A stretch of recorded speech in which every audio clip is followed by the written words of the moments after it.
Welcome to SB News. అర్హులైన పేదలందరికీ ఇందిరమ్మ ఇండ్లు, ఇంటి స్థలాలు మంజూరు చేయాలని, ఉపాధి కార్మికులకు 2 సార్లు ఫోటోలు తీసే పద్ధతిని రద్దు చేయాలని భద్రాద్రి కొత్తగూడెం జిల్లా గుండాల మండల కేంద్రంలో తెలంగాణ వ్యవసాయ గ్రామీణ కార్మిక సంఘం జిల్లా ప్రధాన కార్యదర్శి రేపాకుల శ్రీనివాస్ ప్రభుత్వాన్ని డిమాండ్ చేశారు.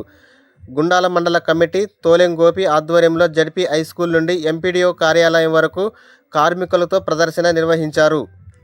పని ప్రదేశాల దగ్గర మౌలిక సౌకర్యాలు, మంచినీళ్ళు, వాళ్ళకి ఛార్జీలు, ఇటువంటి సౌకర్యాలు కూడా కల్పించాలనేది ఈ దరఖాస్తులో ఉన్న సారాంశం. కాబట్టి ఈ సమస్యలు పరిష్కరించాలనేది మా విన్నపం సార్.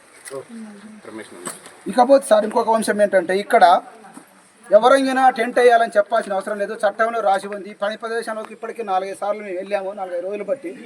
ఎక్కడికైనా ఒక చింతలపాడులో తప్ప ఎక్కడికైనా ఉపాధి హామీ దగ్గర టెంట్ వేసి లేదు. ఎక్కడికైనా మంచినీటి సౌకర్యం అనేది లేదు.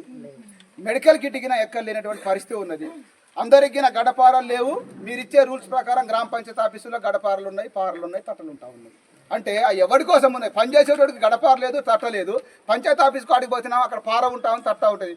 ఏమయ్య సెక్రటరీ అంటే నేను ఇవ్వాల్సిన కాడికి ఇచ్చినా ఈ చేయరోలై. అరే గడపార చేయరోడికి ఎందుకే గడపార? చేసేటోడికి గడపార పార ఇవ్వచ్చు కదా. అంటే ఇవి అసలు ఇది ఆ పని చేయమనా, లేకపోతే రానా ఉన్న పని మొత్తం తీసి అవతల పడేయమనా, ఏందో అర్థం కానీ. అయ్యో మేము పరిస్థితి ఉంది సార్. అందరికీ పనులు చేస్తూ ఉన్నారు. జాబ్ కార్డు ప్రకారంగా గడపారివ్వండి, గ్రూప్ ప్రకారంగా మీరు మెడికల్ కిట్ ఇవ్వండి. ఇట్లాంటి చిన్న చిన్న ఈ మౌలిక సదుపాయాలు పెట్టలేని పరిస్థితి మన మండలంలో ఉపాధి హామీ సిబ్బంది నిర్వహిస్తూ ఉన్నారు. సక్రమైనటువంటి మేటి వ్యవస్థ లేదు. ఫీల్డ్ అసిస్టెంట్ ఎవరికైనా సరిగా లేదు. అసలు మీరు కొలతలు కొలుస్తూ ఉన్నారు. ఈ రోజుల్లో కొలత కొలిస్తే వాళ్ళు చేసేటువంటి పనికి కొలత సంబంధం ఉండదు సార్. రేగడ భూమి దంగుతా సార్. రేగడ భూమి దంగక 3 గంటలు పని చేసినా కానీ 100 రూపాయలు పడే పరిస్థితి లేదు. అందరికీ పొక్కులు వస్తూ ఉన్నాయి. దీనివల్ల చాలా ఇబ్బంది అవుతూ ఉన్నది. మా సంఘంగా మేమేమంటా ఉన్నామంటే, కనీసం జీవనోపాధి అంటే కనీసం ఒక రోజు కూలి 600 రూపాయలు ఇవ్వాలి. కొలతలతో సంబంధం లేకుండా ఇవ్వండి. ఏమవుతుంది? సంబరాల వల్ల చట్టాగా మీరు ఇవ్వట్లేరు కదా. ఎండబోతూ ఉన్నది. 2 సార్లు ఫోటో తీస్తూ ఉన్నారు. పొద్దంతమాన అదే పని అవుతూ ఉన్నది. అక్కడ కూలి పడతాను సార్.